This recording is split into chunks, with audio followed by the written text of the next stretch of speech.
Let's talk Safe Harbor. Essentially, it protects Microsoft users and customers, but importantly for this audience, it also protects our researchers. And that's because it provides a safe way for you to be able to use your skill sets while also earning money and reputation points through researching on Microsoft products. So most importantly, part of Safe Harbor is saying, keep to our terms and conditions, as well as our rules of engagement that we have within each of our bounty programs. Now, those terms and conditions are going to be eligibility criteria. So for example, you can't be a Microsoft employee. You also can't be a family member of a Microsoft employee. You have to have a certain age requirement. You can't be from specifically sanctioned countries, things of that nature. It also covers our code of conduct. So essentially, treat everyone as you would want to be treated. Be professional. Always remember that there's another human being on the other side of that screen. And then ultimately we have our rules of engagement, and those are going to be fairly consistent across each program. However, programs may differ and have additional rules as well, but ultimately it breaks down to do not access any data that is not your own. If you do, reach out to the MSRC immediately. Do not do any harm. Do not DOS. There are a list of essentially like rules to follow when researching to ensure that you are safely researching. And again, any violation of these rules is also violating your Safe Harbor, and that leaves you unprotected. So ultimately, for your own protection, read the rules of engagement, read the terms and conditions, and ensure that you are safely researching. When it comes to following like Safe Harbor and making sure you're only testing your stuff, I was really actually careful with that. I always had like my own organizations and my own environments, and whenever I was testing everything, I always made sure, because like I like to find a lot of like insecure direct object reference bugs, for example. So when you would find those types of bugs, you would kind of like change an ID and see if you could access another document. I always made sure I was putting IDs for documents I owned or accounts that I owned, and this is very, very critical because, you know, the Safe Harbor rules that are in place kind of make bug bounty what it is. You know, you don't want anyone running free reign. So I was always very, very careful when I was doing a lot of my testing and made sure I was always going against my own environments. That was kind of the things I did. It was very important to me. Sometimes when I talk to bug bounty hunters and researchers, the problem with Safe Harbor, well, I don't want to say it's a problem, but there is a line between proving the POC and going too far.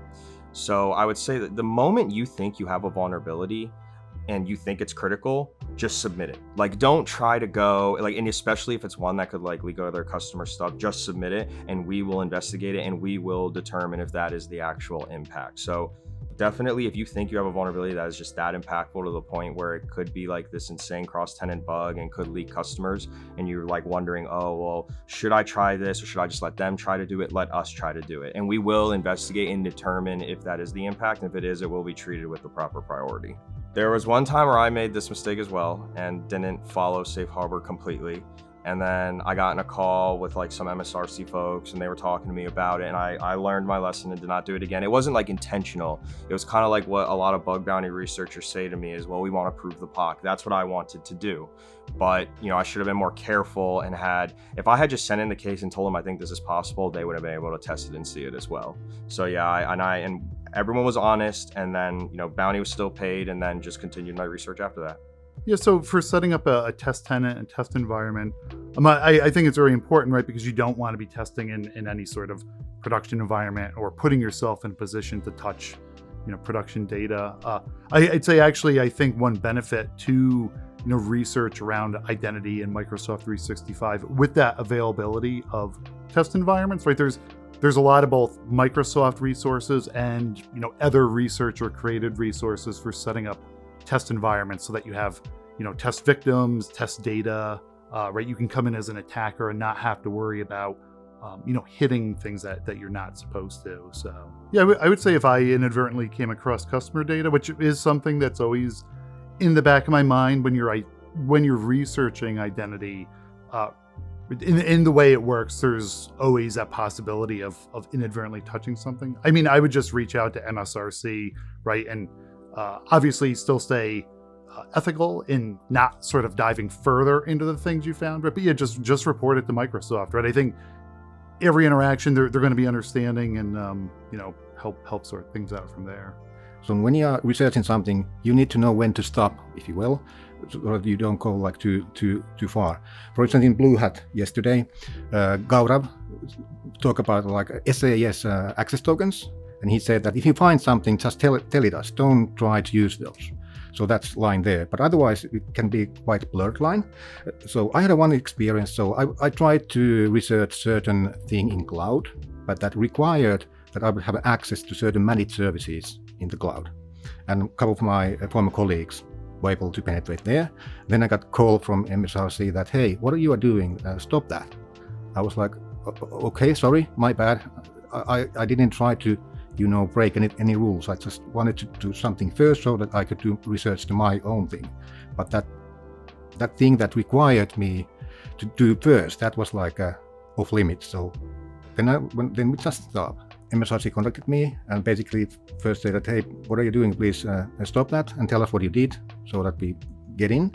And then we had a call with Madeline from MSRC and we talked about that. And then it was kind of like a miscommunication understanding thing, I would say, which is usually everything is in this business. So I explained that we didn't mean to break any rules or go over any boundaries. That was just the first step so that I could do my research. And they were understanding. So yeah, that went well. About legal stuff related to like doing research or bug bounties, for instance. Bug bounties are good because they usually have like a safe haven or safe harbor rules, which means that they allow you to do the research in the environment as long as you abide the rules. So it's quite important actually to go and read what you can do. Well, this all depends on the case of what you are doing. So there are no like one single sentence that covers all. So it depends. But I would say that it might be safer if you are researching like micro stuff to contact MSRC earlier rather than later. So you can start the process even during the research. Because that also happens that if you report something, you find something, and then you continue to research, it likes you might find something different.